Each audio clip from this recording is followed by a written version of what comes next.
All right, so now we're gonna demo a multi-jump RSI mode. And the best example for that is, of course, your classic 4-jump RSI test. So Adam here is gonna step in. He's actually gonna do 5 jumps, but we're gonna look at 4 ground contacts to create that RSI score. So let's see it. 1, 2, 3, 4, 5, stick it. All right. New set. All right, now DJ's gonna come in and we'll look at their scores actually at the end of this round. 5 jumps, 1, 2, 3, 4, 5. All right, and step out. New set. 1, 2, 3, 4, 5. Titus is working hard on that. All right, so now that they've all done their set, I'm gonna pull up their data. Whoop. And right here we see we've got 3 sets, and I'm gonna look at their average. All right, so Adam had an average RSI of 2.57 on those 4 jumps, and an average ground contact time of 0.189, okay? So what I like to see as a general marker when we're really drilling ground contact time, because this is another thing that you could do. You could just do a simple ground contact test over, say, pogo jumps. Any kind of multi-rep performance for RSI, for ground contact time. These are going to be a lot of tests where we're building elasticity through what normally would be looked at as extensive volume. You know, relatively low effort exercises where you can get off the ground quickly, where generally we've, historically tried to get better by simply accumulating volume, because your eye can't really see. As a coach, I can't really tell, were those good contacts? Were they fast enough? Were they getting slower? Were they getting faster? Now we can look at this and make a real informed determination on how effective was that. Now we've got metrics to look at. So Adam's ground contact time, 0.189. DJ went after him with ground contact times averaging 0.202, so a little slower. His RSI was 1.92, so a little bit lower than Adam. Adam was able to jump a little over 4 inches higher on average while hitting a slightly faster ground contact time. So now Titus, who again jumps super high very easily, and his problem is getting off the ground as quickly, he actually averaged under 0.2. So starting to get down into an effective range. I really like to see, can we get athletes under 0.15? Now, each of these guys, they're not in school anymore. They're no longer competitive athletes. So they're just good athletes out on the street at this point. So, as we get into our 20s, we start to see that elasticity take a hit. But Titus was getting off the ground at 0.195 on average.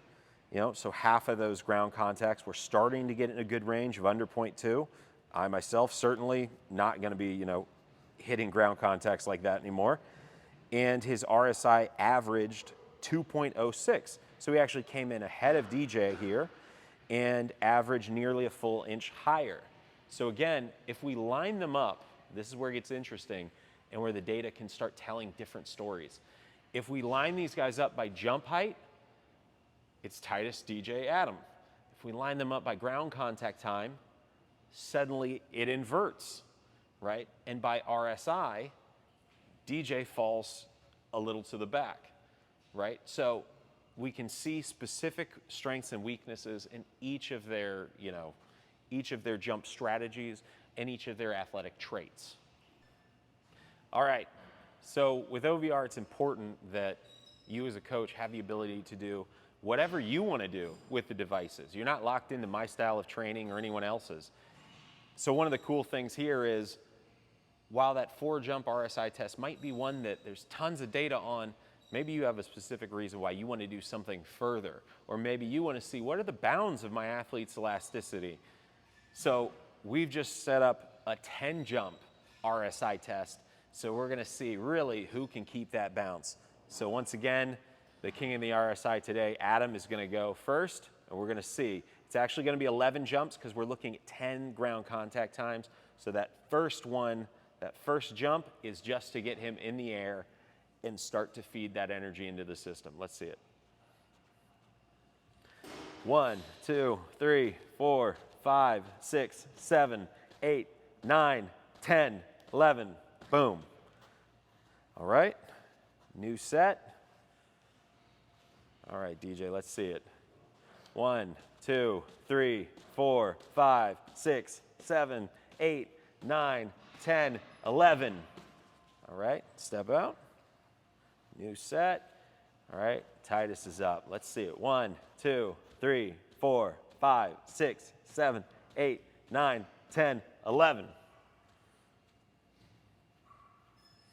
All right. And here we go. All right. So looking at that, Adam had an average RSI of 2.4 and an average ground contact time on the 4 jump. His average ground contact time was 0.189. He only fell to 0.190. So essentially, even increasing that many attempts, his average RSI, what was it, 2.5 before? 2.57, I think, before. So his average RSI only fell a little bit. His average jump went from a 19.4 down to a 17.9, and he only got on average 1/1000th of a second slower.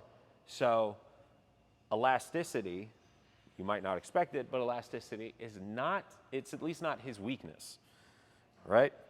Then DJ, his average RSI was 1.97, and his average jump height was 15.9 inches, and his average ground contact time was 0.205. And Titus, his average ground contact time was somehow faster. I think he's made it a point of emphasis. Yeah, he listens. His average ground contact time was 0.179. Again, for him specifically, I said that should be a point of emphasis. So he wasn't necessarily trying to get the highest RSI overall, because he definitely didn't. His RSI fell down to 1.86, but he was attacking his weakness. So again, if I had multiple athletes, I might not really care about Titus's RSI. I might just want to see what kind of ground contact time can you push down towards. So I said before, I like to set thresholds that say 0.15, and if a kid can, stay under 0.15, we might elongate that test. So we might go from a 4 jump to a 6 jump to an 8 to a 10, and we might keep just increasing so long as they're able to keep either a minimum RSI threshold or a minimum ground contact time, or rather a maximum ground contact time threshold. But his RSI fell down to 1.86, and his jump height came down as well. So over time, we would try and get his jump height to come up to the levels that he displays when he's trying to jump higher. But we would hope that that ground contact time would stick at a sub 0.2. The classical definition of plyometric is 0.20 or lower. Now think about, prior to the OVR jump, how many people actually knew whether they were doing anything plyometric? I would venture to say next to none, unless you have fancy force plates, but even then you're probably dialed into just doing a specific set of exercises in a very specific setting, right? Our goal was to make things that are accessible and allow you to take all of this out with you into the gym or out to the track or onto the court, wherever it is that you train at. That's where we want this stuff to be usable for you.